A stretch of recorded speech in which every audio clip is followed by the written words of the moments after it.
Okay, so how am I able to build muscle in the cut? The way I'm able to build muscle in the cut is by the amount of effort I'm putting in. So in last video, I described that the more effort you put into your cut, the more effort you put into your bulk, the more effort you put into your progress, the more progress you're obviously gonna make. So if you train like a baby, or you don't go to failure and you're like, oh, why am I not getting stronger? But you're eating the same stuff, I wouldn't exactly contribute it to diet. I would say diet is what is stopping you from progressing at a greater rate.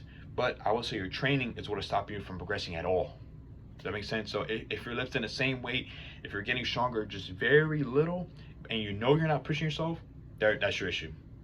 Now, if you're pushing yourself to your absolute limits, not doing too much volume though, just a moderate amount of volume, I'll say, you're getting rest days, but you're also hitting every single muscle group twice a week, then I would attribute it to, I would start off with sleep and water intake. Why? Because those are the two easiest things you can fix. Those are also the two things that will fix the most things, right? Injuries, recovery, mood, especially. Mood is probably the biggest one, and also just ability to push yourself in the gym. Most of the energy, if you've eaten the same diet for a long time, you're at maintenance, so to say, your sleep and your energy levels are going to be the one thing that's pushing you, right? Your carbs, yes, you need carbs before workout. Of course, if you don't eat before workout, you're obviously going to have a bad, let's say everything is normal. You eat normal, you eat like a normal person. You eat before the gym and after, hopefully. If you eat before the gym, you're going to have energy. Now, if you're not able to push yourself throughout your workout because of the lack of sleep you get, think about it. You gotta get more sleep, dude. It's obvious. It's knowing your body is probably the number one thing that'll push you past the limits that you think that you have. You know what I mean? I was working on my friend, right? Me, no one works as hard as me, like lifts as intensely as me. Now, if you lift more intensely than me, I would say that your training methods are probably a little different. Me, I have 1 to 2 sets, balls to the wall, completely to failure, and I don't do any more than that. And in my warm-ups are very, very deliberate. So I do very slow, controlled motions for my warm-ups, and then once I'm up to my working set, I prepare, I breathe, and I just push myself as hard as I physically can, and I chill, and then that's it. I move on to the next exercise.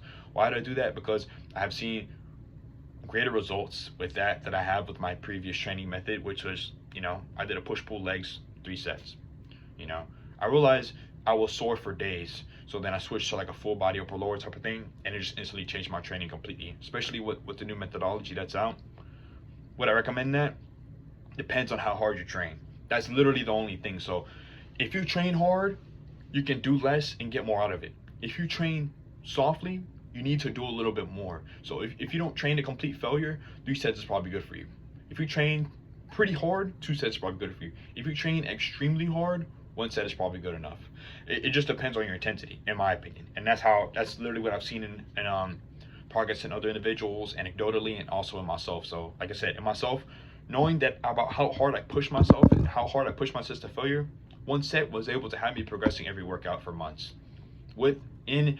In a bulky phase, I'll say. So, I'm still gonna try to attempt to bulk, and maintain, in a maintenance phase, bulk in a maintenance phase, and see how that goes. But at the end of the day, the whole theme of this, I always go off track. Oh shoot, there's my little Iron Man thing. Actually, it's not even a bad light, but nah, I might keep it off.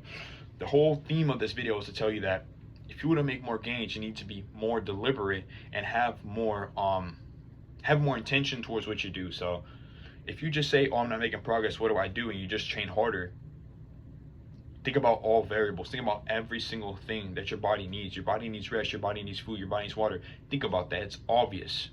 If you haven't made progress in a whole year, you're obviously doing something wrong. That's how it was with me.